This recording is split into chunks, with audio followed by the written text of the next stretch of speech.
ඔයා දන්නවද දවසකට දෙපාරක් තියෙන තප්පර 60ක කාලයක් තුළ ඔයාට පුළුවන් ඔයාගේ අනාගතය සම්පූර්ණයෙන්ම වෙනස් කරන්න. විශ්වාස කරන්න අමාරු නේද? හැබැයි ඒක ඇත්තක්. ඔව්.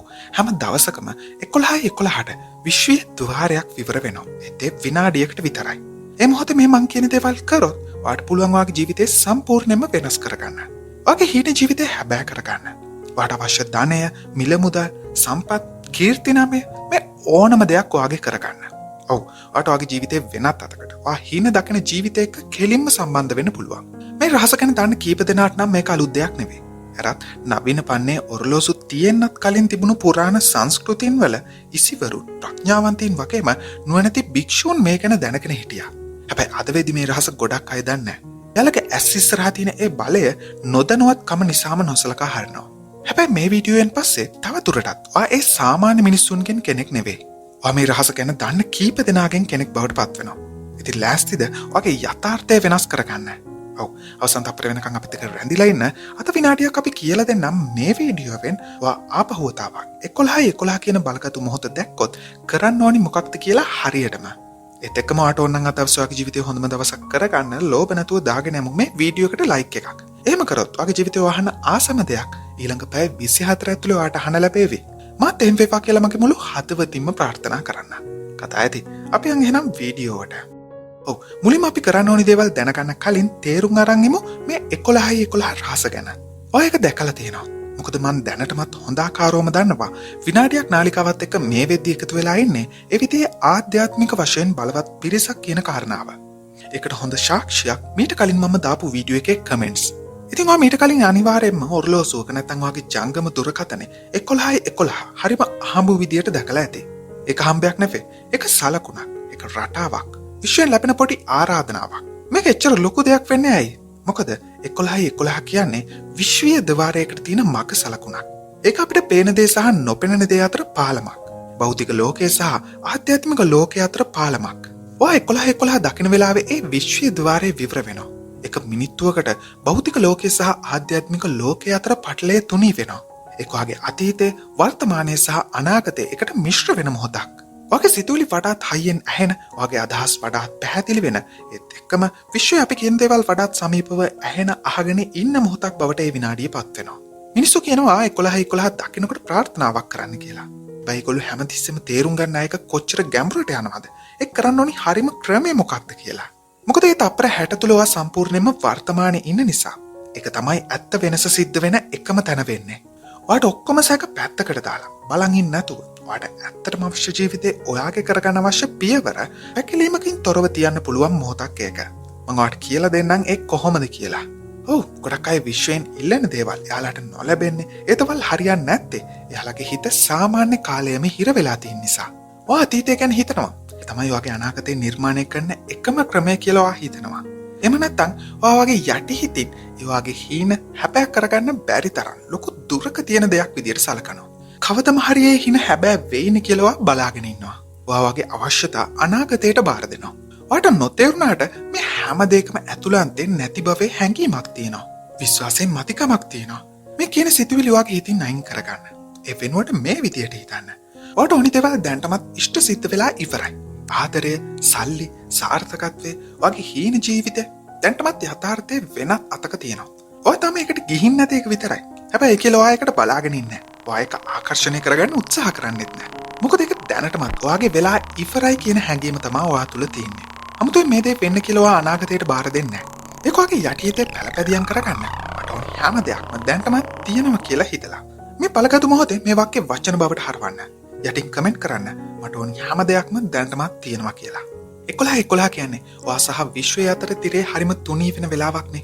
ඔයා ජීවත් වෙන කැමති යථාර්ථයේ තෝරගන්න ලැබෙන අවස්ථාවක්. ඉතින් උදේ හෝ රෑ 11:11ට ඔයා මොනවද කරන්න ඕනි? පළවෙනි පියවර. ඒකට තියන්න ඕනි පළවෙනි පියවර තමයි. ඔයා ඊළඟ වතාවේ 11:11 දකින්නකොටම ඔයාගේ ඇස් වහගෙන ඔයාට අවශ්‍ය දේවල් ගැන කියන්න.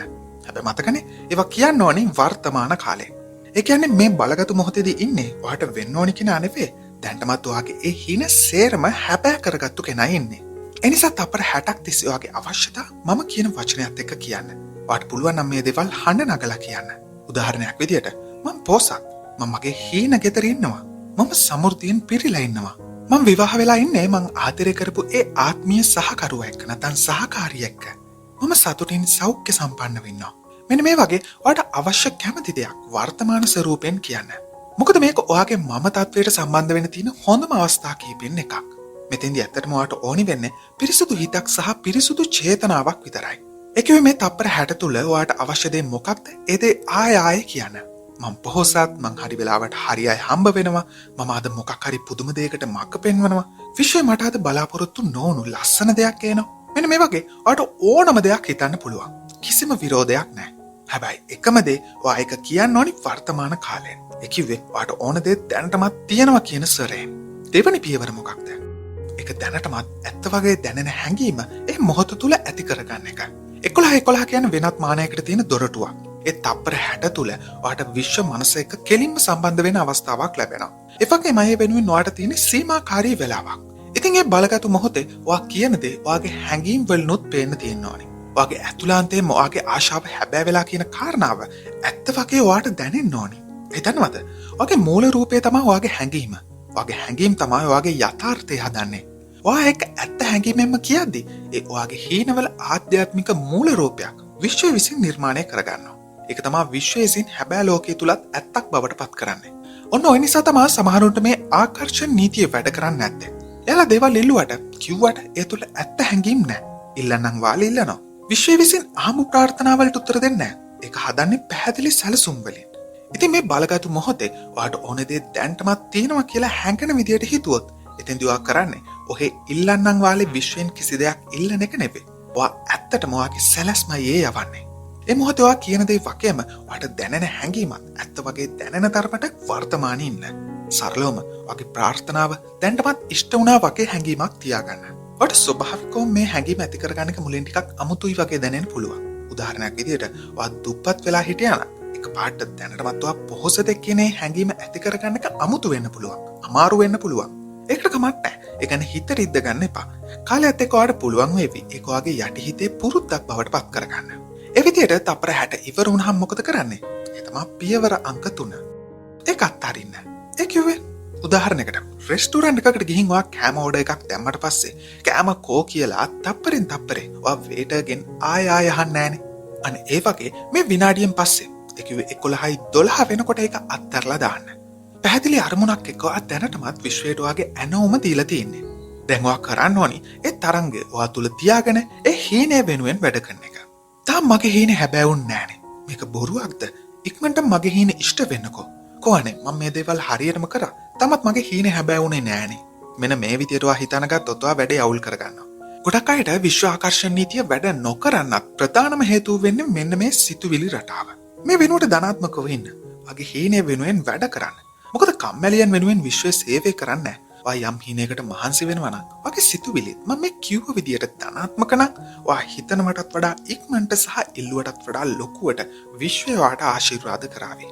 ඔව් ඒක දැන්ටමත් මගේ වෙලා ඉවරයි කියන සිතුවිල්ල ඔයාගේ ප්‍රධාන හිතුවිල්ල වෙන්න ඉඩ දෙන්න. මේ වෙනකම් වීඩියෝ බලපු කෙනෙක් නම් ඒ සිතුවිල්ල වචන කරලා කමෙන්ට් එකක් යටින් දාගෙන යන්න. ඔව් ඒක දැන්ටමත් මගේ වෙලා ඉවරයි කියන වාක්‍යය. එතකොට මේ සිතුවිල්ල තව තවත් වඩාත් හොඳින් ඔයාගේ යටි හිතට කාවැදේවි. ඉතින් අවසාන වශයෙන් කියන්න තියෙන්නේ ඔයා ඊළඟ සැරේ 11 කියන වෙලාව දැක්කොත් මොහොතක් නතර වෙලා මේ පියවරයන් කරන්න. ඊට පස්සේ කොච්චර ඉක්මනට දේවල් වෙනස් වෙනවද ඔයාගේ හීන හැබෑ වෙනවද කියලා අත්දැකීමෙන්ම අත්විඳලා බලන්න. එහෙනම් තවත් මේ වගේම වීඩියෝකින් මුණ ගැහෙනකම් ඔයාට සුබම සුබ දවසක්. ජය වේවා.